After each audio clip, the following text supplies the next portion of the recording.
All right, let's talk about the OpenBeat AI controversy. It's a fascinating story, really. It's got big promises, some amazing community detective work, and it shows what happens when the trust between a tech company and its users just completely falls apart. And this isn't just about one company, not at all. It's about the entire AI industry. So here's how we're going to break this all down. We're going to follow the digital breadcrumbs right from the start with OpenBeat's big promise. Then we'll look at how the cracks started to show. Examine the undeniable proof that blew this whole thing open. See how the company responded, and hear from the creators who got caught in the middle. And finally, we'll talk about the much bigger conversation this has kicked off for everyone. So let's set the scene. OpenBeat AI launches. Now, the market for AI music tools is already super crowded, right?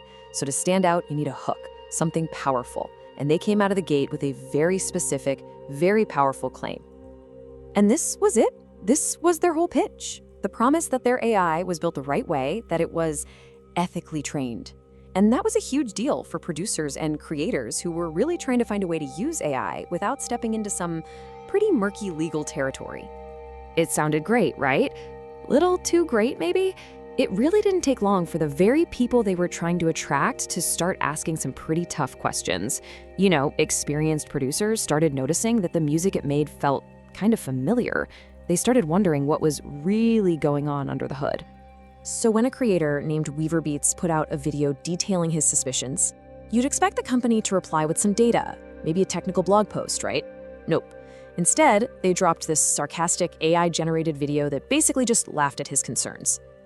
And this line from their video, oh man, it was so telling. Instead of making people feel better, this really condescending tone just poured gasoline on the fire.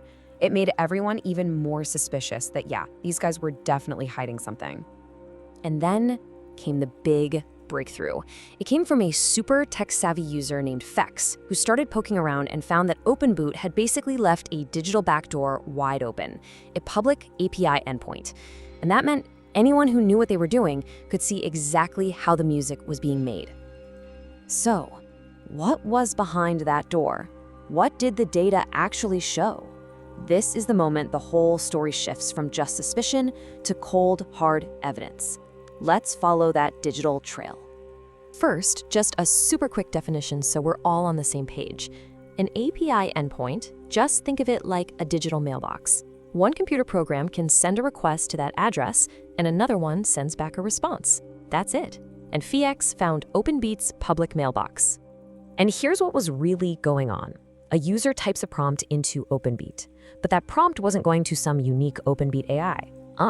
It was being sent to a middleman service, which then passed the request along to a completely different, very well-known AI music company called Suno. Suno's tech did all the work, and then the finished song was just routed back to the user through the OpenBeat website. And this right here is the smoking gun. This is the slam dunk evidence. YouTuber DJ Pain1 was able to take a track he generated on OpenBeat and find the exact same file on Suno's public servers.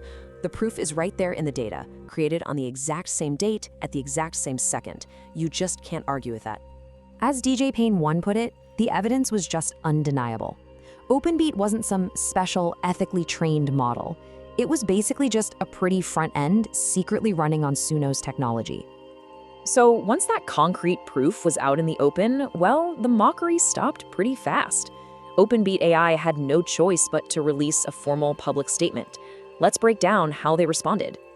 So in their statement, they admitted to using what they called a hybrid model with third-party APIs. They said their transparency was lacking. They promised they'd get rid of the misleading, ethically trained claim and ditch the third-party tech. And importantly, they said that any YouTubers or creators who promoted them weren't responsible for any of it. But this analogy from the producer BusyWorks Beats just perfectly sums up how the community felt. The issue wasn't really that they used another company's tech. The problem was the lie. It was the deception.